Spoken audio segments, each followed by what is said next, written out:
Dan hal ini meskipun bulan puasa harus tetap kita lakukan karena itu merupakan suatu koordinasi komunikasi yang tidak ada henti-hentinya. Setiap saat secara berkala secara digital selalu kita lakukan koordinasi dan komunikasi ini sehingga akan terjadi suatu peningkatan mutu dan kinerja pada waktu Puskesmas Pandia.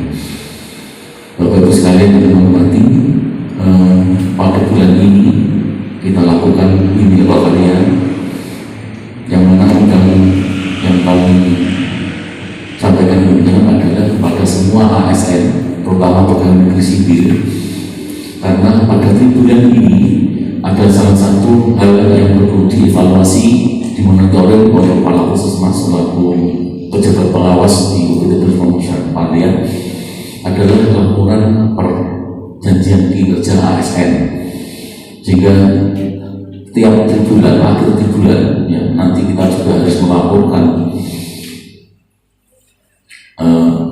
capaian atau cakupan perjanjian kinerja atau pegang kita masing-masing kepada atasan langsung kita. Jadi ada kegiatan manajemen, UKM esensial dan pengembangan, UKP juga kegiatan mutu, juga kegiatan audit seperti itu. Dan harapannya semua terintegrasi dengan baik untuk mencapai hasil kinerja Puskesmas yang baik. Prinsip dasar dari blog ini biasanya kita melaporkan kegiatan capaian kinerja. Saya hanya mengingatkan kembali bahwa kepada pelaksana program namanya capaian kinerja mohon tidak nunggu ditagih, tapi jenengan yang harus menyadari jenengan perlu untuk melaporkan sejauh mana kerja saya, sehingga bila saya salah saya mohon bisa diberikan arahan untuk mana yang betul. Bila kurang mohon diberi arahan mana yang harus ditambah. Seperti itu. Oke. Jadi bukan ke saya saja, bukan, tapi memang awalnya ke PJ-nya dulu. Jadi jangan ditunggu ditagih. Namanya capaian kinerja itu harus tanggung jawab. Wis tak kerjane berarti aku udah melapor. Iki lho kerjaku dapetnya sak ini kurang, berarti aku kudu piye, kayaknya aku wis berhenti wis mandek ini. Di taktik-taktik masalah yang pertama ada masyarakat yang memang tidak mengetahui bahwa dirinya hipertensi. Yang kedua, pengobatan dilakukan saat gejala muncul. Yang ketiga, kurangnya pengetahuan dari penderita. Yang keempat, kurangnya dukungan keluarga. Kalau yang ini ya apa? Yang sosialisasi penyuluhan itu kita tidak pernah bosan, kita tidak pernah berhenti-hentinya ya. Tapi kok kenapa kok masalahnya tetap masif ya? Mungkin masyarakat masih apa ya? Kesadarannya masih kurang. Setiap ada posyandu KII, setiap ada imunisasi KII. Dan kita masyarakat teman-teman kesehatan ya untuk sosialisasi sudah mungkin kurang menyadarkan. PKP kemarin yang dari dinas ke Puskesmas untuk menilai kinerja kita yang pertama yaitu temuannya evaluasi uraian tugas tim mutu belum dilakukan. Terus yang kedua belum ada rencana kegiatan lengkap dan sumber dana dan sumber daya. Yang ketiga Mentris sudah lengkap, tepuk tangan buat Mentris. Yang empat, survei kepuasan pasien belum dilakukan evaluasi. Yang kelima, RTM sudah dilakukan. Ada masukan. Yang pertama, buat evaluasi uraian tugas untuk masing-masing petugas yang terlibat pada tim mutu. Yang kedua, susun perencanaan program mutu. Next. Temuan 3, SOP belum lengkap dan higien dimonitoring 5 momen yang 6 langkah cuci tangan. Yang ketiga, screening pasien dengan risiko jatuh untuk pasien dewasa dengan skala MOS. Keempat, PPI sudah sesuai target IKM 84,72 sama dengan 75%. masukan dari dinas. Yang pertama, SOP agar dilengkapi benar-benar. Yang kedua, melakukan monitoring 6 langkah cuci tangan secara berkala. Yang ketiga, untuk pasien anak scoring risiko jatuh bisa dengan bukti di tahun 2020 oleh Dinas Kesehatan Kabupaten. Kemudian yang kedua, evaluasi dari SPM itu ya, 12 indikator sampai dengan bulan Maret tahun 2021. Lanjut. Nah, yang pertama kami sampaikan rekomendasi temuan penilaian PKP oleh Dinas Kesehatan tahun 2020. Yang pertama, program sekretariat tanggal 9 April penilaiannya adalah Bu Wiwin Aryani. Temuan dalam manajemen umum itu temuan kayaknya semua temuan yang positif ya, kecuali ada satu ya yang perlu diberikan saran oleh Bu Wiwin ya, itu untuk data SIP, data capaian semua program hendaknya dipasang pada papan informasi publik selain pada ruang masing-masing. Oleh karena itu, Bapak Ibu sekalian, penjenengan kalau tiap bulan ya mulai tahun 2021 ini, kalau open jumlahnya loro ya, yang satu penjenengan tempel di ruangan penjenengan sendiri di informasi kegiatan, yang satu langsung penjenengan tempel di depannya ruang TU ya, untuk publikasi daripada kinerja Puskesmas Pandian per bulan ya. Hendaknya seperti itu. Kemudian dari Bukan Villa ya, itu pengelola keuangan, laporan bendara belum lengkap. Kalau saya menilai kemarin, laporan itu sudah lengkap mulai Januari sampai Desember. Akan tapi isinya mungkin karena saya bukan akuntansi, dari pemahaman dan pelaporan yang kurang, sehingga pemahaman saya sebagai pejabat keuangan Puskesmas sama pejabat keuangan yang ada di dinas sangat jauh berbeda, sehingga beliaunya mengatakan belum lengkap. Sarannya supaya meningkatkan kemampuan dalam rangka yang sasaran strategis itu perjanjian kinerja kepala dinas, kepala OPD ke bupati. Jadi bupati menanyakan ke semua kepala OPD, perjanjian kinerjamu kepadaku apa? Maka kepala dinas menjawab cuma 3 poin. 1, meningkatkan tata kelola. Kedua, 2, meningkatnya yang sasaran strategis. Nah, 2, meningkatnya upaya kesehatan masyarakat. Yang ketiga, meningkatnya sumber daya kesehatan. Itu jawaban kepala dinas kesehatan kepada bupati. Jadi kalau ditanya peningkatan kinerjanya apa, semua harus 100% targetnya dari kepala OPD ke bupati. Sedangkan kita bawahan dari dinas mempunyai janji untuk poin yang 3 itu isinya itu persentasi obat sesuai kebutuhan yang tersedia. Targetnya 94%. Saat ini masih 93. Nanti Mbak Elsa caranya menentukan 93 berarti jenengan harus ada rumus yang menunjukkan berapa per berapa, dan itu bisa ditunjukkan. Itu ya. Jadi suatu-waktu diminta dokumen pendukung perjanjian kinerja itu nanti bisa kita tunjukkan, gitu ya.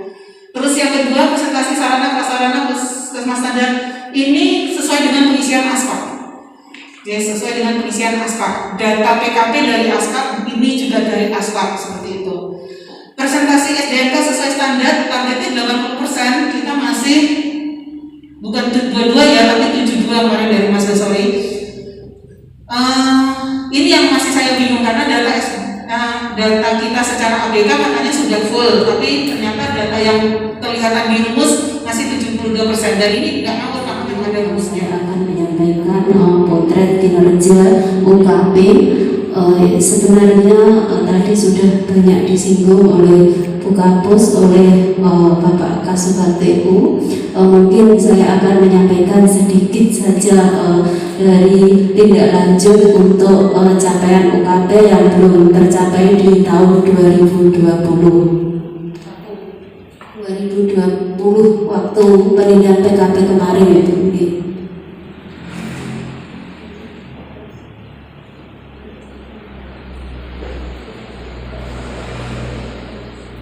Langsung saja ini untuk angka kontaknya. Kemarin waktu penelitian PKP memang angka kontak di tahun 2020 juga jeblok ya Bapak Ibu. Mungkin ini saya buat analisanya, yaitu angka kontak komunikasi peserta BPJS belum memenuhi target. Perencanaannya yaitu pengerjaan sesuai dengan tim yang telah dibentuk dengan target masing-masing anggota tim. Sebenarnya tim ini sudah dikerjakan oleh Pustu Polindes sendiri-sendiri ya Bapak Ibu untuk kunjungan sehat sakitnya. Tetapi waktu kami cek di elik sama di bridgingnya BPJS itu pencapaiannya sangat sedikit sekali ya. Kemarin ini Bu, saya sudah matur ke teman-teman RSDC juga siap kalau memang mau dikembalikan seperti ke tim piker. Jadi teman-teman juga siap untuk per desanya itu diberikan lagi ke tim piker yang dulu. Untuk pelaksanaannya sudah dikerjakan oleh tim sesuai target, tetapi ada perubahan aplikasi yang dulu langsung di entry di piker, tetapi untuk sekarang di entry ke elik. Jadi kendalanya kalau Bapak Ibu Pustu Polindes itu mengentrinya di elik itu bisa jumlah 200, di piker belum tentu 200. Karena apa? 1 bulan kalau panjenengan entry 2-3 orang, di piker itu pasti tetap dihitung 1 orang. Karena kalau di piker itu bukan kunjungannya, tapi yang dihitung gundulnya. Hasil UKM esensial kita tayangkan sekilas saja. Ya, yang jelas ini adalah hasil capaiannya. Teman-teman, untuk kegiatan UKM esensial, insya Allah untuk kegiatan rutin tetap berjalan lancar, karena untuk bulan ini kita untuk kegiatan BOK di ending, jadi akan tapi kegiatan-kegiatan yang ya itu jadi sampai bulan ini tercapai 44,30% untuk UKM esensial. Jadi next langsung bisa dilihat, ini adalah capaiannya per bulannya dari Januari, Februari, Maret, insya Allah sudah memenuhi target. Kalau kita menargetkan di tiap bulan itu 25%, kalau kita menargetkan 25%, insya Allah kita sudah tercapai. Itu Maret 44,30%. Untuk hasil yang agak rendah itu tetap ada bentuknya. Naik langsung, ini yang DP paru itu masuk 2,86 tadi 2,9 ya, hampir sama. Nah itu memang benar seperti itu. Ini temuan supervisi PKP kemarin, insya Allah kita sudah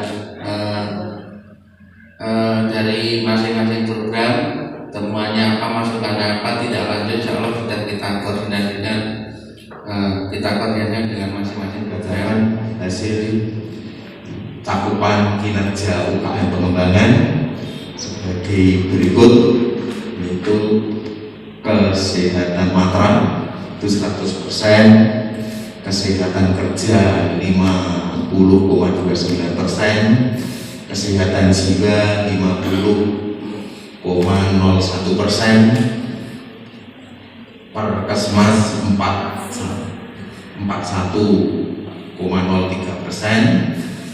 kesehatan tradisional 29,80%, kesehatan gigi dan mulut di 25,64%, kesehatan indera 37,52%, kesehatan lansia 16,02%, kesehatan olahraga 9,72%, kefarmasian masih kosong. Ya, analisa penyebab masalahnya dan rencana tindak lanjut. kegiatan gigi masyarakat PAUD dan TK yang mendapat penyuluhan pemeriksaan gigi dan mulut. Kegiatan belum dilaksanakan karena wabah COVID-19 belum usai.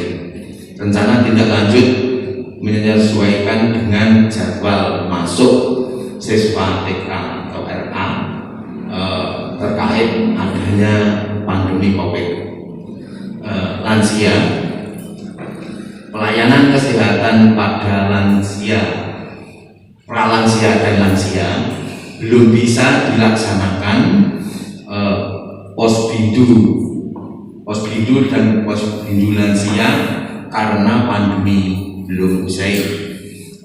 Untuk memaksimalkan kegiatan bungker atau kunjungan ke rumah pasien dilanjutkan. Rencana tindak lanjut. Tadi Bapak Kasubag TU telah menyampaikan SPM 12 indikator yang kaitan dengan pemeriksaan baku mutu limbah cair yang berasal dari alat, kan gitu kan Pak? Setahu saya selama ini bahwa pemeriksaan itu ada dua, yaitu yang pertama BTKL Surabaya atau Balai Teknis Kesehatan Surabaya, yang kedua adalah Program Kesehatan Lingkungan Surabaya di Magetan. Dan dua-duanya ini sudah kami sandingkan, ternyata pemeriksaannya atau parameternya itu sama Pak, sama. Jadi pertanyaan saya, kalau saya nanti melakukan pemeriksaan baku mutu limbah cair tidak ke BTKL tetapi ke Program Kesehatan Lingkungan Surabaya di Magetan, apa boleh? Itu pertanyaan saya. Asumsi saya kenapa harus dilakukan? Pertama adalah biaya, kemudian waktu. Terima kasih Pak. Wassalamualaikum warahmatullahi wabarakatuh. Periksanya di mana, hasilnya di mana dan sebagainya itu mana yang jenengan paham. Tapi mungkin saya menambahkan untuk SPM blood yang BML tadi, baku mutu limbah, itu kan ada kriterianya ya, sekian persen, dan itu kita semua tidak ada yang tahu. Yang tahu hasil itu, sehingga bukti dukunnya adalah ada print out bahwa mereka sudah memeriksa dan hasilnya ada itu.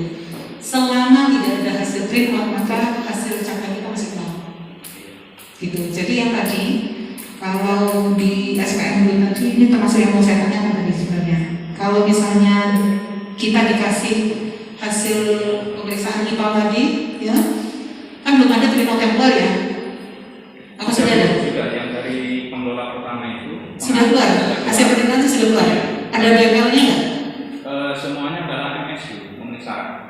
Oh, gitu. Tapi baru mutu limbahnya BML maksudnya? Yang sesuai indikator yang tadi? Sesuai. Sudah sesuai? Ada print out-nya? Sama? Ada. Nah, kalau misalnya ada dan sesuai dengan misalnya harusnya ini kurang dari 30